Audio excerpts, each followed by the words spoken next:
शिक्षक भरतीसाठी मी पात्र आहे का? कोणत्या वर्गासाठी मी पात्र आहे? कोणत्या माध्यमातून जर माझं शिक्षण झालं असेल, तर मी सिलेक्ट होईल का? मी अपात्र ठरेल का? असे बरेचसे प्रश्न तुमच्या मनामध्ये सतत येतात आहे, बरोबर ना?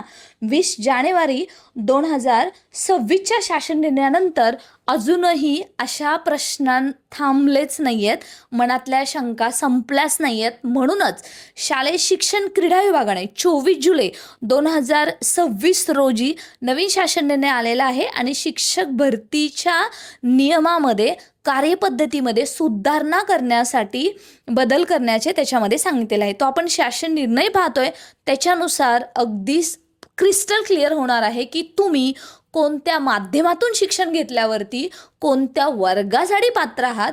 जर तुम्ही 1ली ते 12वीच्या वर्गासाठी शिकवण्यासाठी जर पोर्टल भरतीतून वाट पाहत आहात, तर हा शासन निर्णय केवळ तुमच्यासाठी आहे.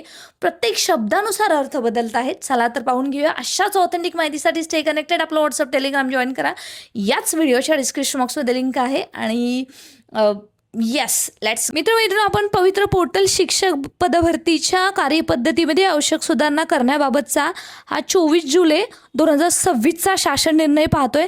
त्याच्या अंतर्गत जी काही कार्यपद्धती आहे त्याच्यामध्ये सुधारणा करण्यात आलेल्या आहे 20 जानेवारी 2026च्या शासन निर्णयानुसार. त्या 20 जानेवारी 2026चा शासन निर्णय काय म्हणतो, त्याच्यानुसार कोणत्या वर्गासाठी कोण पात्र आहे, सेमी वर्गासाठी कोण पात्र आहे, सगळंच आता क्लिअर होतंय. चला तर डिटेलमध्ये पाहूया. व्हिडिओ शेवटपर्यंत पहा जेणेकरून तुमचं कन्फ्युजन क्लिअर होणार आहे. शासन शुद्धीपत्रकामध्ये काय सांगितलेलं आहे, तर जो 13 फेब्रुवारी 2023च्या ज्या तरतुदी आहेत त्याच्यानुसारच ज्यांच्या शिक्षकांची शैक्षणिक व्यावसायिक व शिक्षक पात्रता परीक्षा अनिवार्य असणार आहे. म्हणजे 13 फेब्रुवारी 2013च्या शासन निर्णयानुसारच सध्याची शिक्षक भरतीची पात्रता ठरवली जाते.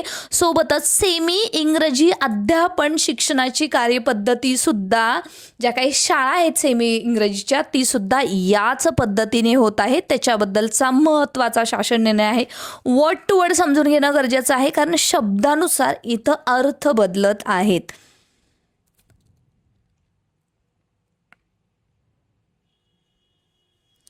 आता याच्यामध्ये पाहूया जो बदल काय करण्यात आलेला आहे. बघा, 1ली ते 5वी, 6वी ते 8वी, 9वी ते 10वी या गटासाठी म्हणजे त्या वर्गासाठी त्या माध्यमाच्या सेमी इंग्रजी वर्गाकरता म्हणजे जो काही सेमी इंग्रजी वर्ग आहे त्यांच्या शाळेतला शिक्षक उपलब्ध करून देताना व्यावसायिकहर्ता इंग्रजी माध्यमासह त्या शाळांचे माध्यम जसे की मराठी, हिंदी, उर्दू, कन्नड इत्यादी विचारात घेऊन उमेदवारांनी शालांत परीक्षा ज्या माध्यमातून उत्तीर्ण केली आहे ते माध्यम अथवा शालांत परीक्षा जी द्वितीय भाषा विषय घेऊन उत्तीर्ण केली आहे त्या माध्यमांच्या शाळेसाठी त्यांची उमेदवारी विचारात घेण्यात यावी. अतिशय महत्त्वाचं आहे. बघा याच्यामध्ये काय सांगितलेलं आहे. याच्या अगोदर 20 जानेवारी 2026च्या शासन निर्णयानुसार सेमी इंग्रजी वर्गासाठी कोण फक्त पात्र होतं, तर त्याच्यासाठी पात्र असणारे उमेदवार फक्त आणि फक्त ज्यांचं D.Ed किंवा B.Ed इंग्लिश माध्यमातून झालेले आहे ते उमेदवार पात्र होते. आता नवीन आलेल्या शासन निर्णय शुद्धीपत्रकानुसार त्याच वर्गासाठी जसं इथं क्लिअर केलेलं आहे आणि त्यांनी स्पष्ट केलेलं आहे कोण कोण पात्र आहे त्याच वर्गासाठी. तर बघा अजून एकदा तुमच्या लक्षात येईल, इंग्रजी तर आहेतच, इंग्रजी माध्यमांसह त्या शाळांचे माध्यम म्हणजे अर्थातच व्यावसायिक अर्थ तर इंग्रजी माध्यम असलीच पाहिजे. म्हणजे इंग्रजी माध्यमाचं D.Ed आहे, B.Ed आहे त्यांना आहेच, पण त्याच्यासोबत गुणवत्तेनुसार भरती होते. म्हणजे असं नाही आहे एखाद्या माध्यमातून तुम्ही परीक्षा दिली म्हणजे अगदी तुमचं मेरिट खूप खाली आलं तरी पण तुमची भरती होणार आहे, अजिबात सुद्धा नाही. त्याच्यासोबत कोणकोणत्या मेरिटचा विचार केला जाणार आहे, तर मराठी, हिंदी, उर्दू, कन्नड या उमेदवारांनी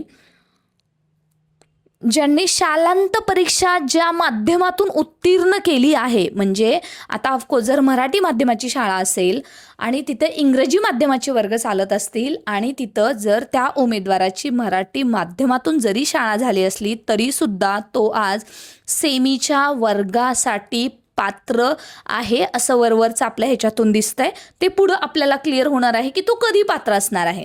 बघा हे लक्षात घ्या. त्याच्या पुढे अजून त्यांनी काय सांगितलंय, ते माध्यम शालांत अथवा द्वितीय भाषा विषय उत्तीर्ण केली आहे त्या माध्यमाच्या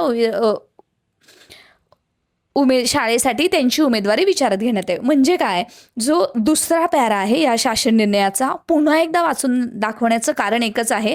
त्या शासन निर्णयाचा जो दुसरा पॅरा आपल्याला सांगतो तो काय सांगतो की सेमी शैक्षणिक अर्हता आहे सेमी माध्यमाची, ती बरोबर आहे, परंतु त्या शाळांच्या माध्यमासह सुद्धा बाकीच्या उमेदवारांना संधी मिळणार आहे. पण ती कधी मिळणार आहे, जसं की 10वीचं शालांत माध्यमसुद्धा महत्त्वाचं घेणार आहेत. म्हणजे ज्यांचं प्युअर इंग्लिश मिडियम झालेलं आहे त्यांनासुद्धा आता या जागावरती हक्क दाखवण्याची संधी अगदी पहिल्याच टप्प्यात मिळणार आहे. सोबत बघा, जो खालचा पॅरा आहे तो 20 जानेवारी 2026चा शासन निर्णय पाहिला नसेल तर प्ले स्टोअरमध्ये जाऊन A+ गुरु ॲप डाउनलोड करा. तिथं हा शासन निर्णय आहे, same as it is para त्यांनी उचललेला आहे. तो पॅरा आपण समजून घेऊया. इयत्ता 1ली ते 5वी गटासाठी सेमी इंग्रजी विषयाकरता व्यावसायिक अर्हता इंग्रजी माध्यमातून पूर्ण करण्याची अर्हता निश्चित करण्यात आलेली आहे.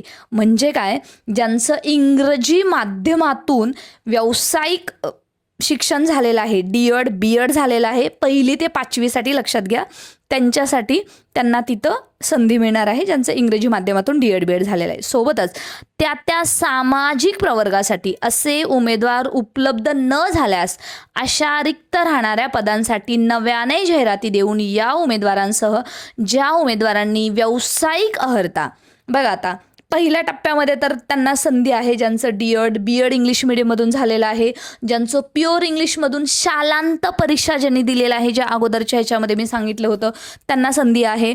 आणि 6वी ते 8वी 9वी ते 10वी यांच्यासाठी मराठी, हिंदी, उर्दू, कन्नड जे शाळांचे जे माध्यम आहे, त्यांचे शालांत परीक्षेचे माध्यम आहे, त्यांनाही संधी आहे. परंतु 1 ते 5साठी विशेषतः सध्या मात्र या शासन निर्णयानुसार सेमीच्या वर्गासाठी सेमी इंग्रजीची अर्हता आहेच. आता प्युअर इंग्लिशचे उमेदवार आहेत ते सुद्धा सेमीसाठी पात्र तर आहेत. सोबतच जर असे उमेदवार उपलब्ध झाले नाहीत, तुमच्या सर्वांच्या माहितीसाठी सध्या जे पोर्टल भरतीद्वारे जे काही उमेदवार भरती झालेले होत आहेत, परीक्षा दिलेली आहे, त्यांची भरपूर कमी संख्या आहे इंग्रजी माध्यम ज्यांचा व्यावसायिक झालेला आहे आणि ज्यांनी प्युअर इंग्लिश माध्यमातून केलेलं आहे. म्हणून त्यांच्यासाठी सबस्टिट्यूट म्हणून 1 ते 5साठी विशेषतः त्यांनी कुणाला संधी दिलेली आहे, तर त्यांचं 12वी विज्ञान, BA, MA इंग्रजी, BSc, MSc अशी अर्हता धारण केली अशा उमेदवारांना पात्र समजण्यास मुभा देण्यात येत आहे, असे वाचावे.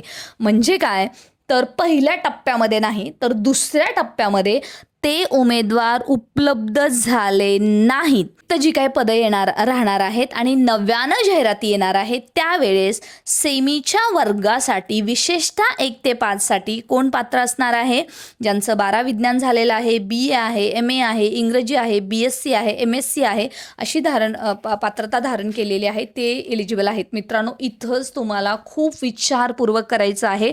ज्यांचं सायन्स आहे आणि ज्यांचं इंग्लिश स्पेशल आहे, ज्यांचं MSc झालेलं आहे, BSc झालेलं आहे, प्राधान्यक्रम देत असताना जागा किती आहे त्याच्यानुसार तुमची स्ट्रॅटेजी ठरणार आहे. त्याच्यासाठी आपण A+ गुरुच्या माध्यमातून तुम्हाला एक्सपर्ट गायडन्स सुद्धा देत आहोत. अतिशय गरजेचं आहे. इथे चुकला की तुमच्यावरती म्हणजे संधी असून सुद्धा तुम्ही स्वतःच्या पायावरती धोंडा मारून घेताय, असं व्हायला नको, म्हणून तुमच्याच माहितीसाठी सांगत आहे. आणि सदर शासन निर्णय शुद्धीपत्रक महाराष्ट्र शासनाच्या www.maharashtra.gov.in या वेबसाईटवरती अवेलेबल आहे. सोबतच ॲपमध्ये व्हॅकन्सी म्हणून जे काही टॅब आहे, टाईल्स आहे, त्याच्यावरती सुद्धा तुम्हाला हा GR पाहायला मिळेल किंवा www.aplusguru.com वरती सुद्धा तुम्ही जाऊन हा GR पाहू शकता. अशाच ऑथेंटिक माहितीसाठी स्टे कनेक्टेड. याच्याबद्दल अजून तुमच्या मनामध्ये जर कोणती शंका असेल तर कमेंट सेक्शनमध्ये नक्की लिहा, जेणेकरून या GRचा अर्थ शब्दानुसार बदलतोय, वर्डनुसार बदलतोय, पण एक्झॅक्टली अर्थ काय याच्यासाठी आपण शालेय शिक्षण विभागाकडे येणाऱ्या काळामध्ये अजून पाठपुरावा करूया. परंतु शंका तुमच्या येणं तितकंच गरजेचं आहे. अशाच ऑथेंटिक माहितीसाठी stay connected. Thanks for watching.